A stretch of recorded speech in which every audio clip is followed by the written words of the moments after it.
Hi అండి. అందరూ ఎలా ఉన్నారు? బాగున్నారా? నేను బాగున్నానండి. ఇవాళ మీ ముందుకు నేను బీరకాయ పెసరట్లు తీసుకొచ్చేసాను. బీరకాయ పెసరట్లు చాలా బీరకాయతో అంటే బీరకాయ కాదు, బీరకాయ పొట్టుతో, బీరకాయ తొక్కలుంటాయి చూసారా? మనం పైనుంచి తీసేస్తాం పొట్టుని. ఆ పొట్టుతో చేసిన పెసరట్లు చాలా చాలా టేస్టీగా ఉంటాయండి. దయచేసి మీరందరూ కూడా తప్పకుండా ట్రై చేయండి. అసలు ఎవరు నమ్మరు. మనం పెసర్లతోనే చేశామని అనుకుంటారు. కానీ నేను పెసర్లతో కూడా చేయలేదండి. నేను నార్మల్ పెసరపప్పుతోనే చేశాను.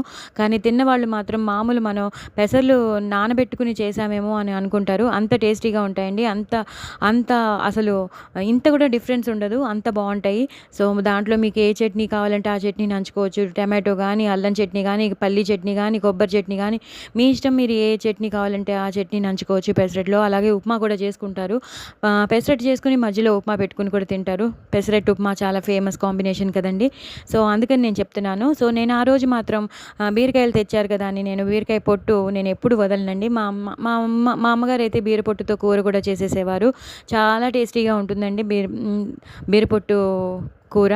అలాగే బీరపొట్టు పచ్చడి చేస్తారు. అలాగే బీరపొట్టుతో పెసరట్లు చేస్తారు. సో దానికన్నా ముందు మీరందరూ నా ఛానల్ని సబ్స్క్రైబ్ చేసుకోండి, సపోర్ట్ చేయండి. నా ఛానల్ విత్ స్టాండ్ అయ్యేటట్టు చూడండి. దయచేసి మీరందరూ అక్కడ గంట సింబల్ ఉంటుంది, దాన్ని జస్ట్ ఇట్లా టపిమ్మని కొట్టండి. ఇంకో నలుగురికి షేర్ చేయండి. శ్రీవల్లి టాకీస్ని నిలబెట్టండి. నా నా సబ్స్క్రైబర్స్ పెరగట్లేదు, ఆగిపోయింది. సో తప్పకుండా పెరిగేటట్టు చూడండి. సో అందరికీ షేర్ చేయండి. సో దట్ నా ఛానల్ విత్ స్టాండ్ అవుతుంది. సో నేను 1000కి దగ్గరలో ఇంకా ఇంకా కావాలి నాకు 1000 అవ్వాలి అంటే. సో మీరందరి సపోర్ట్ నాకు కావాలి. మీరు లేనిదే ఎలాగో జరగదు. సో మీ సపోర్ట్ నేను చాలా చాలా అవసరం నాకు. అందుకే నేను అడుగుతున్నాను. మీరందరూ నా ఫ్యామిలీ మెంబర్స్, నా ఫ్రెండ్స్ కాబట్టి నేను అడుగుతున్నాను. దయచేసి మీరందరూ అందరికీ షేర్ చేసి సబ్స్క్రైబ్ చేసుకోమని చెప్పండి. అలాగే ఎవరైనా కొత్త వాళ్ళు ఉంటే వాళ్ళు కూడా సబ్స్క్రైబ్ చేసుకోండి. మిగతా వాళ్ళని కూడా సబ్స్క్రైబ్ చేసుకోమని చెప్పండి. సో ఇప్పుడు మనం పెసరట్లోకి వెళ్ళిపోదాం. పెసరట్లోకి వెళ్ళిపోయేటప్పుడు నేను మామూలుగానే పెసర్లు ఏమి లేవండి. అదే ఆకుపచ్చగా గ్రీన్ పెసర్లు ఉంటాయి కదా, అవేమి నానబెట్టలేదు నేను. జస్ట్ నేను పెసరపప్పు తీసుకున్నాను. పెద్ద పెద్ద గ్లాస్తో రెండు గ్లాసులు వేశాను. పెద్ద గ్లాస్ ఉంటుంది కదండి, ఆ పెద్ద గ్లాస్తో, మరీ పెద్ద గ్లాస్ కాకుండా కొంచెం అంటే ఒక పావు గ్లాస్ ఉంటుంది చూసారా, ఒక పావు గ్లాస్తో 2 వేసేసాను. 2 వేసేసి నానబెట్టేసాను. నీళ్ళు మొత్తం పెసరపప్పు మునిగిపోవాలి, ఎక్కువ నీళ్లు పోసి నానబెట్టేశానండి. అఫ్కోర్స్ అది నానబెట్టక్కర్లేదండి. నేను ఆ రోజు మర్చిపోయాను, నేను నానబెట్టలేదు. అప్పుడప్పుడు నేను నానబెడతాను, అప్పుడప్పుడు నేను నానబెట్టను. ఎందుకంటే టైం ఉంటే నానబెడతాను. కానీ అప్పటికప్పుడు నేను డెసిషన్ తీసేసుకుంటే మాత్రం పప్పుని నానబెట్టను. పప్పుని నేను ఫస్ట్ గ్రైండ్ చేసేస్తానండి. మామూలు పెసరపప్పునే చక్కగా మిక్సీలో వేసి ఫైన్ పౌడర్ చేసేస్తాను. ఫైన్ పౌడర్ చేసేసాక అప్పుడు ఏదైనా పెసరట్లు చేయాలంటే చేసుకోవచ్చు. సో మీరు ఇందాక నేను చెప్పినట్టే మీరు అప్పటికప్పుడు చేసేసుకోవాలన్నా చేసేసుకోవచ్చు. నానబెట్టవలసిన అవసరం కూడా లేదు. టైం వేస్ట్ అయిపోతుంది. మళ్ళీ గంట ఆగాలి, 2 గంటలు ఆగాలి, ఇదంతా అనవసరం, అక్కర్లేదు. ఫైన్ పౌడర్ పెసరపప్పుని ఫైన్ పౌడర్ చేసేసుకుని ఒక డిష్లోనో ప్లేట్లోనో పెట్టేసుకోండి. ఇప్పుడు మీరు బీరపొట్టు తరిగారు కదా, ఆ బీరపొట్టును, పచ్చిమిరపకాయలు, అల్లం, కరివేపాకు, జీలకర్ర ఇది వేసి ఒకసారి మీరు గ్రైండ్ చేసేయండి. బీరకాయలు బాగా కడిగేసుకున్నాక అప్పుడు పొట్టు తీయండి, లేకపోతే మట్టి మట్టి ఉంటుంది. సో ఆ బీరపొట్టు బాగా గరుగ్గా ఉంటుంది కదండి. సో అందుకని గ్రైండ్ చేయాలి. యాస్టీస్ వేయకూడదు, మనం తినలేము పెసరట్లు. సో బీరకాయ పొట్టుని, బీరకాయని మనం కూర చేసేసుకున్నాం. జస్ట్ ఇప్పుడు మనం వాడేది కేవలం బీర పొట్టునే వాడుతున్నాం. సో బీర పొట్టుని, పచ్చిమిరపకాయల్ని, అల్లాన్ని, జీలకర్రని, కొంచెం కరివేపాకుని, ఎండుమిరపకాయలు వేసుకోవాలంటే ఎండుమిరపకాయలు కూడా వేసుకోవచ్చు. వేసుకుని గ్రైండ్ చేసేయాలి. కొంచెం కొంచెం ఇంగువని అలా జల్లాలన్నమాట. సో దట్ ఆ ఇంగు ఫ్లేవర్ కూడా పెసరట్లలో వస్తూ ఉంటుంది. సో కొంచెం ఇంగు జల్లాలన్నమాట. సో ఇప్పుడు మీకు గుర్తుంది కదా, బీరపొట్టు అంటే బీరకాయ పొట్టుని, ఎక్కువ పచ్చిమిరపకాయలు వేయాలి. ఒక 2-3 పచ్చిమిరపకాయలు సరిపోవు, కారం సరిపోదండి, ఎక్కువ పచ్చిమిరపకాయలు వేయాలి. ఎందుకంటే పెసరపప్పు కదా, చాలా బ్లంట్గా ఉంటుంది, కమ్మదనంగా ఉంటుంది. కాబట్టి ఎక్కువ పచ్చిమిరపకాయలు పడితే కనీసం 12-15 పచ్చిమిరపకాయలు పడతాయండి. కారం ఏమనిపించదు, నిజంగా నేను చెప్తున్నాను. 12-15 పచ్చిమిరపకాయలు పడితే, అలాగే ఓ ఇంచు అల్లం పడుతుంది. ఇంచు కన్నా ఇంకొంచెం వేసినా బాగుంటుంది. ఆ తర్వాత జీలకర్ర వేయాలి 1 స్పూన్. అలాగే కొంచెం కరివేపాకు వేసేసి గ్రైండ్ చేసేయాలి. ఫైన్ పేస్ట్ అయిపోతుంది. అంటే ఎక్కడ మీకు అసలు బీర పొట్టని తెలీదు, అంతగా మ్యాష్ అయిపోతుంది. అప్పుడు మళ్ళీ మీరు ఈ పెసరపప్పు ఏదైతే ఫైన్ పౌడర్గా చేసుకున్నారో అది కూడా ఆ మిక్సీలో వేసేసి కొంచెం నీళ్లు పోసేసి గ్రైండ్ చేసేసేయండి. ఎప్పుడైతే మీరు నీళ్లు పోసి గ్రైండ్ చేసేసారో ఫైన్ పేస్ట్ పెసరట్ల పిండి అయిపోతుంది. ఇంకా మీరు నానబెట్టలే అసలు మీరు అనుకోరనమాట, అంత బాగా ఫైన్ పేస్ట్ అయిపోయి పెసరట్ల పిండి రెడీ అయిపోతుంది. అప్పుడు మీరు ఒక గిన్నెలోకి మిక్సీలోంచి తీసేసుకుని ఒక గిన్నెలోకి వేసేసుకోండి. సో ఇప్పుడు మీకు ఏమైంది, ఇటు పెసర్లు వచ్చేసాయి, పెసర పొట్టు వచ్చేసింది. మనం అందులో అల్లం పచ్చిమిర్చి ఏమేమి వేయాలో అవి కూడా వచ్చేసాయి. ఇప్పుడు పైనుంచి మనం ఏం వేయాలంటే ఉల్లిపాయలు మనం ఎప్పుడు పెసరట్ల మీదే పైన వేస్తాం కాబట్టి అలా వేయచ్చు. లోపల మాత్రం కొంచెం జీలకర్ర వేయండి, అలాగే కొంచెం ఉప్పు వేయండి, తగినంత ఉప్పు, మీకు రుచికి తగినంత ఉప్పు వేసుకోండి. కరివేపాకు వేసుకోండి, కొంచెం కొత్తిమీర వేసుకోండి. అలాగే జీలకర్ర ఇందాక చెప్పాను కదా, జీలకర్ర వేసుకోండి. జీలకర్ర వేసుకున్నాక కొంచెం ఎండు కారం, ఇందాక అన్ని పచ్చిమిరపకాయలు వేసాక కూడా ఒక 1.5 స్పూన్ ఎండు కారం కూడా వేసేసి బాగా కలిపేయండి. సో కరివేపాకు మళ్ళీ కావాల్సిన వాళ్ళైతే మళ్ళీ ఇంకో 2-3 పచ్చిమిరపకాయలని సన్నగా తరిగి వేయండి. ఎందుకంటే తింటున్నప్పుడు మధ్యలో వస్తాయి. అక్కడ వేసినా సరే మీకేం కాదు, నేను చెప్తున్నాను, అక్కడ వేసినా సరే ఇక్కడ మళ్ళీ మీరు 2-3 పచ్చిమిరపకాయలని చాలా సన్నగా ఫైన్గా తరుగుతారు చూసారా, అలాగా సన్నగా రౌండ్గా సర్కిల్స్ వస్తాయి చూసారా, అలా తరిగేసి అందులో వేసేసేయండి. అలాగే కరివేపాకు, కొత్తిమీర, జీలకర్ర, ఎండు కారం చెప్పాను కదా, ఎండు కారం చెప్పాను కదా, మీ ఇంట్లో ఏ కారం ఉంటే ఆ కారం పొడి మీరు 1.5 స్పూన్ కానీ 2 స్పూన్స్ కానీ వేసేసి తగినంత ఉప్పు వేసేసి బాగా కలిపేసేసి పెనం పెట్టండి. పెనం పెట్టి బాగా నూనె రాసేయండి. కొంచెం వేడెక్కాక మీరు పెసరట్లులా వేసేసేయండి. దాని మీద మళ్ళీ మీరు ఉల్లిపాయలు కావాల్సిన వాళ్ళు ఉల్లిపాయలు వేసుకోవచ్చు. అలాగే జీలకర్ర జల్లుకోవచ్చు, అల్లం పచ్చిమిర్చి ముక్కలు జల్లుకోవచ్చు. నేను అవి ఇంకా జల్లలేదండి, ఆ రోజు అవన్నీ జల్లలేదు నేను, కానీ అవన్నీ జల్లుతారు, అవన్నీ మీరు చేసుకోవచ్చు, చాలా టేస్టీగా ఉంటుంది. నేను ఆ రోజు మాత్రం జస్ట్ పెసరట్లు వేసేసాను. లోపల ఎలాగో పచ్చిమిరపకాయలు ఉన్నాయి కాబట్టి, ఆల్రెడీ అల్లం పచ్చిమిర్చి అన్నీ వేసేసాం కాబట్టి, కరివేపాకు కొత్తిమీర ఉంది కాబట్టి నేను జస్ట్ మామూలు పెసరట్టు వేసేసి, మనం ఉల్లి కారం చేసుకున్నాం చూసారా, ఉల్లి కారం పౌడర్ నేను మీకు పంపించాను, యూట్యూబ్లో ఉంది చూడండి. ఆ ఉల్లి కారం పౌడర్ని నేను పైన జల్లేశాను. చక్కగా నూనె పెసరట్టు వేయగానే ఉల్లికారం పౌడర్ని ఒక స్పూన్తో ఇలా స్పిల్ చేయాలి.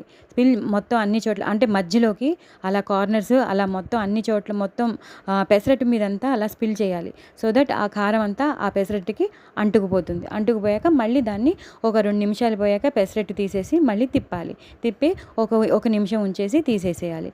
అలాగే మీరు ఎన్ని కావాలంటే అన్ని చేసుకోవచ్చు. ఇదే మోడల్లో మీరు పచ్చిమిరపకాయలు వేసి, అల్లం ముక్కలు వేసి, ఉల్లిపాయలు వేసి అన్నీ కూడా మీరు అలా కూడా చేసుకోవచ్చు. నేను ఆ రోజు వేయలేదంటే మీరందరూ కావాలంటే అవన్నీ వేసుకుని చేసుకోవచ్చు. చాలా చాలా టేస్టీగా ఉంటుంది. ఎవ్వరు నమ్మరు, మీరు నిజంగా పెసర్లతోనే చేశారని అనుకుంటారు, కానీ బీరపొట్టుతో మీరు ఇలాగా మామూలు పెసరపప్పుతో బీరపొట్టు కలిపి మీరు పెసరట్లు వేశారని మాత్రం ఎవ్వరు అనుకోరు. మీరు చెప్పే వరకు ఎవరికీ తెలియదు, అంత బాగుంటుంది. సో మీరందరూ తప్పకుండా ఈ పెసరట్లని ట్రై చేయండి, చాలా టేస్టీగా ఉంటాయి. నిజంగా నేను చెప్తున్నాను, మీరు నిజంగా నా కామెంట్స్లో పెట్టండి. నేను చాలాసార్లు చేశాను, మా ఇంట్లో చాలామందికి ఇష్టం. మీరు రకరకాలుగా మీకు ఎన్ని కావాలంటే అన్ని చేసుకోవచ్చు. జస్ట్ ఓపిక ఉండాలంతే. ఇవన్నీ అందుకే నేను నానబెట్టుకోవడానికి కూడా మేము అవసరం లేదని చెప్పాను. చక్కగా మీరు ఫైన్ పౌడర్ చేసేసుకున్నాక, నేను ఇందాక చెప్పినట్టు ఫస్ట్ అవన్నీ గ్రైండ్ చేసేసాక, బీరపొట్టు, పచ్చిమిరపకాయలు, అల్లం అవన్నీ గ్రైండ్ చేసేసాక మళ్ళీ ఈ పౌడర్ వేసి నీళ్లు పోసి మీరు గ్రైండ్ చేసేస్తే ఫైన్ పేస్ట్ అయిపోతుంది. మన పెసరట్ల పిండిలాగే అయిపోతుంది, వేసేసుకోవడమే. ఇంకా పైన డెకరేషన్స్ అన్నీ మీ ఇష్టం. సో ఇలా చేసుకోండి, చాలా టేస్టీగా ఉంటుంది. మనం పెసర్లు నానబెట్టుకోలేదే, మనం పెసరట్లు తినలేదే అని అనుకోకర్లేదు. అలాగే ఉప్మా చేసుకోండి, ఆ ఉప్మా మధ్యలో పెట్టేసుకోండి, పెసరట్లు ఉప్మా అయిపోతుంది. సో ఇలా చేసుకోవచ్చండి. ఎప్పుడు మీరు బీరపొట్టుని పడేయద్దు, ఇలా పెసరట్లు చేసుకోండి. ఫైబర్కి ఫైబర్, ప్రోటీన్కి ప్రోటీన్. సో చాలా హెల్దీ అండి, అందుకే చెప్తున్నాను. స్కిప్ చేయకుండా మీరు వినండి. స్కిప్ చేస్తే చేస్తే మళ్ళీ నేను ఏం వేశానో ఏం చెప్పానో మీకు తెలీదు. సో మీరు అన్నీ వినండి. సో ఫైబర్కి ఫైబర్ వస్తుంది, ప్రోటీన్కి ప్రోటీన్ వస్తుంది, ఎదిగే పిల్లలకి మంచిది, అలాగే కాన్స్టిపేషన్ ఉన్న వాళ్ళకి మంచిది, అలాగే డయాబెటీస్ ఉన్న వాళ్ళకి మంచిది. సో అందరికీ చాలా హెల్దీ ఫుడ్ అండి. సో మీరందరూ అన్నంలో నంచుకొని తినొచ్చు. ఈ పెసరట్లని మ్యాక్సిమం అన్నంలో నంచుకొని తినడం నాకు చాలా ఇష్టం. అందరూ కూడా అలాగే చేస్తారు ఇది. సో మీరు కూడా అలాగే చేయండి, అన్నంలో నంచుకొని తినండి, చాలా బాగుంటుంది. అలాగే పెసరట్ల కూర కూడా చేస్తారు. పెసర పొట్టు కూర చేస్తారు. పెసరపొట్టు కూర ఎలా చేస్తారంటే, ఫస్ట్ పెసరపొట్టు మీరు తీసేస్తారు కదా, ఇందాక నేను చెప్పినట్టు బీరకాయ పొట్టు పైన తీసేస్తారు కదా, దాన్ని సన్నగా తరిగేసుకోండి. సన్నగా తరిగేసేసుకుని, అంటే చాకుతో ఇలా అనేస్తే అవి శుభ్రంగా చిన్న చిన్న ముక్కల్లో అయిపోయాక ఎంత వస్తుందో అంత మీరు ఒక డిష్లోనో దేంట్లోనో పెట్టేసి అందులో కొంచెం మెంతులు వేయండి. ఒక 2 to 3 స్పూన్స్ మెంతులు, అంటే మెంతులు ఎక్కువ ఉండాలి. ఈ కూరలో మెంతులే మెయిన్ ఇంగ్రీడియంట్ అండి. ఈ బీరపొట్టు కూరలో మెంతులే మెయిన్ ఇంగ్రీడియంట్. సో పెసరపొట్టు అంటాను, బీరపొట్టుని బాగా తరిగేసుకున్నాక ఒక డిష్లో వేసేసి అందులో ఒక 2 to 3 స్పూన్స్ మెంతులు వేసేసి కుక్కర్లో పెట్టేయండి నీళ్లు పోసి. అవి ములిగే వరకు నీళ్ళు పోసి, అంటే ఓ గ్లాసున్నర గ్లాస్ పోయండి చాలు. గ్లాసున్నర అయితే మళ్ళీ నీరు వదిలేస్తుంది కదా, సో మరీ ఎక్కువ నీరు అయిపోతుంది. సో గ్లాస్ నీరు పోసేసి మెంతులను ఆ బీరపొట్టుని ఉడకబెట్టేసేయండి. పసుపు వేసి కొంచెం 2-3 పచ్చిమిరపకాయలు వేసి ఉడకబెట్టేది. ఒక పచ్చిమిరపకాయని 2 చేసేసి, అలా 4-5 పచ్చిమిరపకాయలని 2 చేసి హాఫ్ చేసేసి వేసేసేయండి. పసుపు వేసి ఉడకబెట్టేసేయండి. ఒక 2-3 విజిల్స్, అదే మనం అన్నం పెట్టుకునేటప్పుడు పెట్టేసేయండి. లేదా అన్నం మీరు సపరేట్గా పెడతానంటే ఒక విజిల్తోనే ఉడికిపోతుంది. మ్యాక్సిమం 2 విజిల్స్తో ఉడికిపోతుంది. 2 విజిల్స్ తర్వాత తీసేసేయండి. తీసేసి మీరు ఇప్పుడు ప్యాన్ పెట్టండి. చల్లారాక బీరపొట్టును మెంతులు చల్లారాక కొంచెం నీరుగా ఉంటుంది, పర్వాలేదు.